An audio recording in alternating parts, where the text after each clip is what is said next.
Bonjour, je suis Sam Meredith. Nous venons d'apprendre une série de données des directeurs d'achat de plusieurs pays européens. Aujourd'hui, c'est le tour des PMI des services. Pour analyser la situation au sein de la zone euro plus en détail, j'ai contacté Steven Webster, directeur de Topic & Consulting.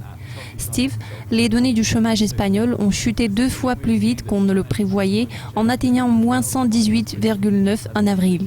Vu que l'Espagne est la 4e plus grande économie de la zone euro, ces chiffres sont-ils représentatifs de la santé générale de l'économie espagnole ?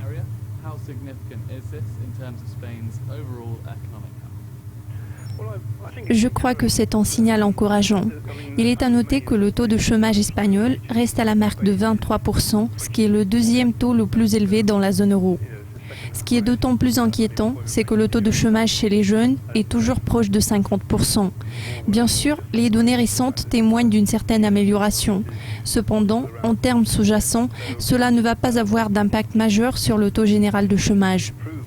Je crois que le chiffre qui importe le plus pour l'économie, c'est l'indice de croissance qui a atteint 0,9% au premier trimestre par rapport à son résultat précédent de 0,7% enregistré au 4e trimestre. Cela montre clairement que l'économie commence à se redresser et la croissance s'accélère.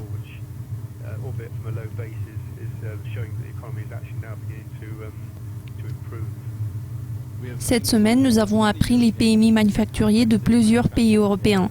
Seule la France a montré une contraction économique en dessous de la marque de 50 points. Quel est l'impact de l'ensemble de ces données sur le sentiment vis-à-vis de la zone euro ? Dans l'ensemble, ces données sont positives. Dans le même temps, l'optimisme reste prudent.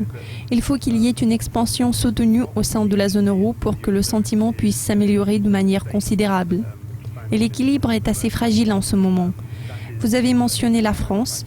Il n'y a pas de signe de renversement de la tendance en France. La faiblesse observée en France semble être très profonde. Et puis après, n'oublions pas la Grèce. Elle a toutes les chances de décevoir le sentiment concernant les perspectives de la zone euro à tout moment dans l'avenir. Voilà pourquoi nous devons constater que cet équilibre est très fragile. La zone euro continue de s'appuyer sur la croissance en Allemagne qui est très robuste à l'heure actuelle. On espère que cette tendance va se poursuivre. En général, je peux dire que je suis optimiste quant aux perspectives de l'ensemble de la zone euro. Néanmoins, il n'est pas exclu que la voie de la reprise soit parsemée d'embûches.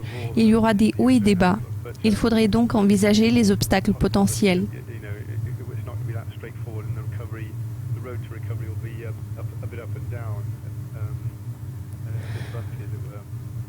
Enfin, les élections britanniques auront lieu demain. Tout le monde va y porter une attention particulière. Mais quels sont d'autres indicateurs importants pour la zone euro qu'il faudrait surveiller de près à court terme ? Il est à noter que les PMI manufacturiers et les PMI des services ont toujours beaucoup de poids pour la zone euro. Comme il s'agit des données finalisées, elles devraient nous donner une vue d'ensemble. Elles sont censées confirmer des chiffres positifs que nous avons appris le mois passé.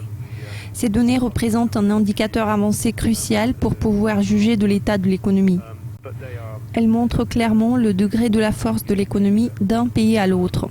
En plus, jeudi, nous apprendrons encore un chiffre très important. Il s'agit des commandes manufacturières allemandes. C'est l'indicateur avancé pour l'Allemagne. Ces données se révèlent très volatiles au mois le mois, mais il ne faut pas oublier que les dernières données des commandes manufacturières de l'Allemagne se sont révélées décevantes. Nous espérons voir une nette amélioration des commandes de fabrication allemandes ce jeudi, ce qui pourrait soutenir la tendance sous-jacente et redonner de la confiance aux investisseurs.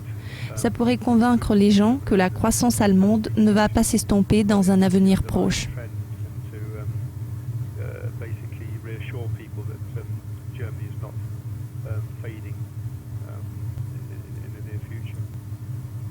Merci pour vos commentaires, Steve. Restez à l'écoute de Dukascopy TV pour être au courant de tous les développements sur les marchés financiers.